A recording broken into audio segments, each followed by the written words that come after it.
Welcome to the Ozark Outpost in Dixon, Missouri. This is the Operation Frostbite January 1937 recap. We'll just start with Germany since they went first. No big surprise. The Germans annexed Bohemia this turn. That, of course, bumped up British FEC, Anzac, or bumped up British and French income, excuse me. And the Germans put some units on. They didn't really do too much. They've moved a few subs around, trying to pre-position some wolf packs for the Battle of the Atlantic, possibly. The Baltic Sea Fleet is pretty much intact, and they've not really built up too much in the way of land units. You can see what's sitting there in Germany.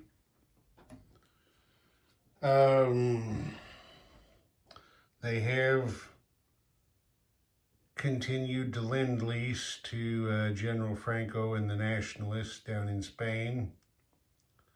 As long as I'm pointed this direction, let's just go ahead and recap Spain.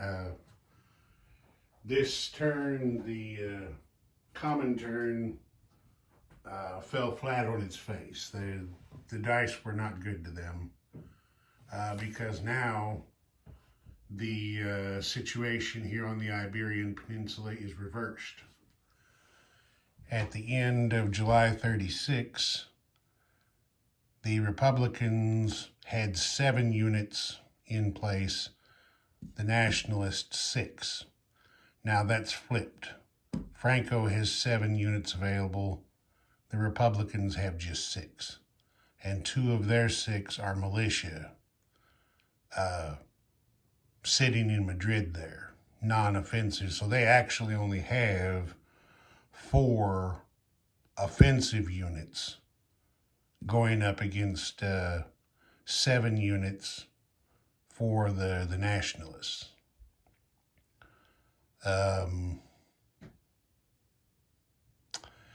If it was me, I know how I would play this, but I'm not involved in the Spanish Civil War, so we'll see what happens there. Moving on to the Comintern in general, the Soviets shifted forces around. Pretty much they made a push westward, concentrating their forces here in European Russia. In the Far East, they have again concentrated pretty much everything here in Amur. Their other zones are all empty except for Turkmenistan down there. All of Central Asia, Siberia, the Far East, it's all sitting right there. Down here in China, Chairman Mao has turtled a bit. He has pulled everything except his militia out of Suyan and returned to the original Chi-Com land zone of Shenxi. They've got, what do we got there? 2 infantry, 3 mountain infantry, 3 cavalry, and 2 militia sitting in that zone. Not exactly sure what's going on there, but I guess we'll find out. Since we're over here, we'll just shift to Japan. The Japanese still sitting on the northern coast of China, and of course Manchuria. Over here at home, They're building a bit, not a lot. They're mobilizing some amphibious forces for something. Not exactly sure what, but you can go out and try and tear some stuff up with 2 Marines and 2 SNLFs. Of course, the Imperial fleet is pretty well concentrated here in the Yellow Sea. There's just some auxiliaries and general forces sitting here.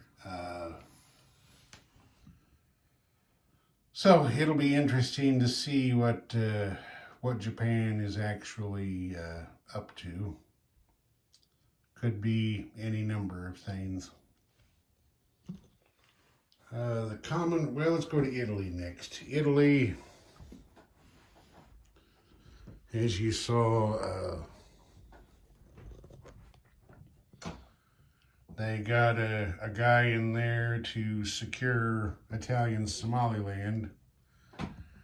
Now, I had a viewer question me on this, and I did give this some thought and consideration beforehand.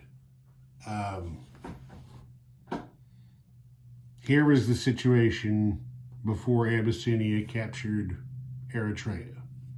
2 infantry and a militia sitting in Abyssinia, and the 2 Italian territories were both empty.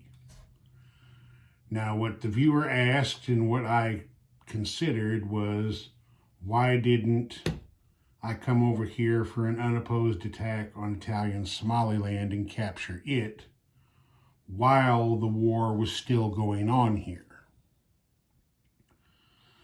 Well, the way I read the rules, keeping in mind General Hand Grenade's recent video on not interpreting the rule book, not reading things into it.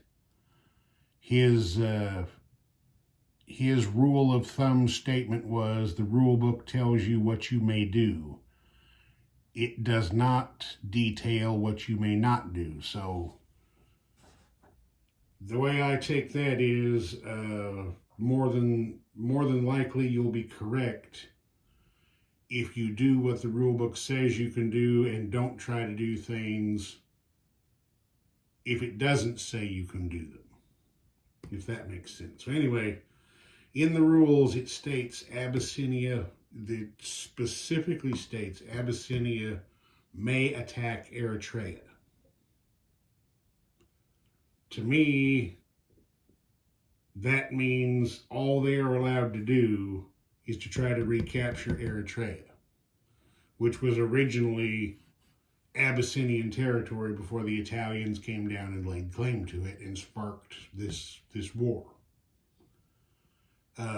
So I'm taking the rules to mean Italian Somaliland is off limits to the Abyssinians. So that's the way I played it.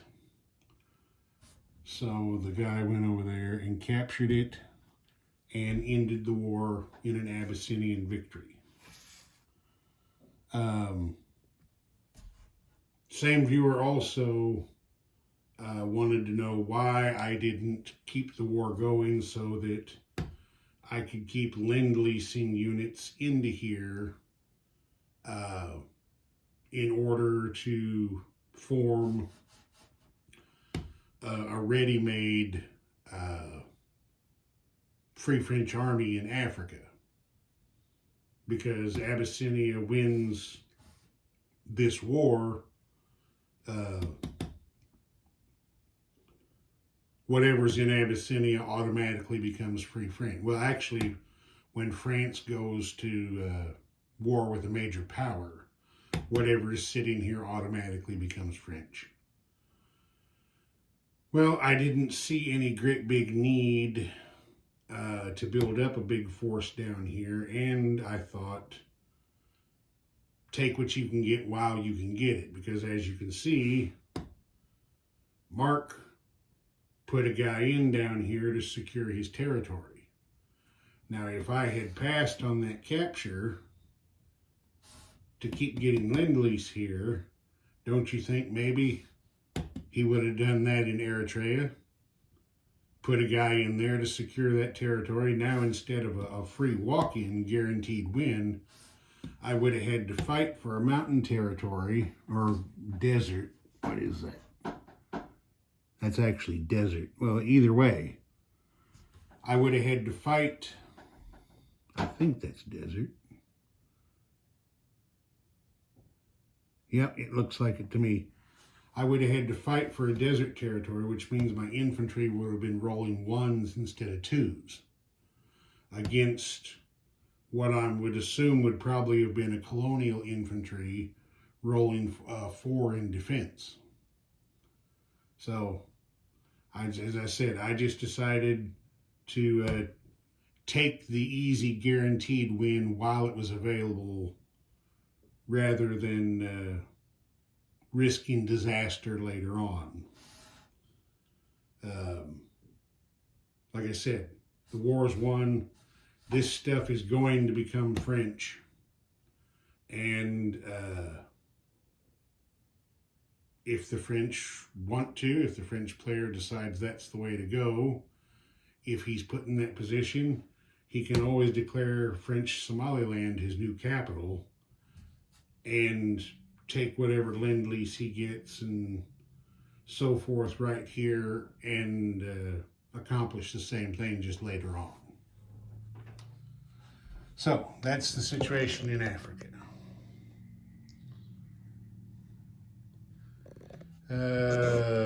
South America, absolutely nothing has gone on. The United States has moved nothing. They are just upgrading and improving infrastructure. The Commonwealth, same thing. They are upgrading infrastructure, shifting a little bit of stuff around, but not too much. Pretty much the same thing down here, shifting a bit. So, this is very early in the game. Everybody's jockeying, and it'll be interesting to see what happens. We might think we can see what's coming, but you never know. Things can always turn in a different direction just as quickly as they rounded the corner for what we're seeing here. So, I don't think I have forgotten anything important. Nope, well, I'll go ahead and I guess I'll show the build chart. Pretty much everything that started on there is still where it began. The British finished a light cruiser, and I think, if I remember, that's the only thing that has been advanced on that build chart. And then, of course, there wasn't anything down here for what I kind of refer to myself as the little guys chart.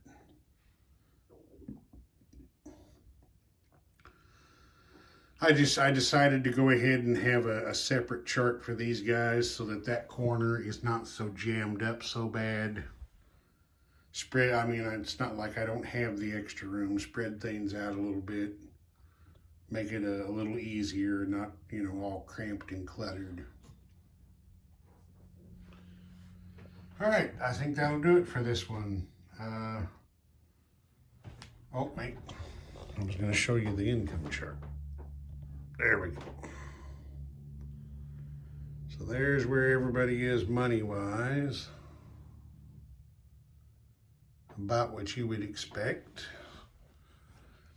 As far as techs go, Germany is leading the way. The United States is on the board with 2. Great Britain and France won each. Germany, as you can see there, has 4 techs going. Japan won, Italy won, and the Soviets won. So, we'll see how that shakes out. Okay, now I think I'm done. Ozark Outpost, over and out.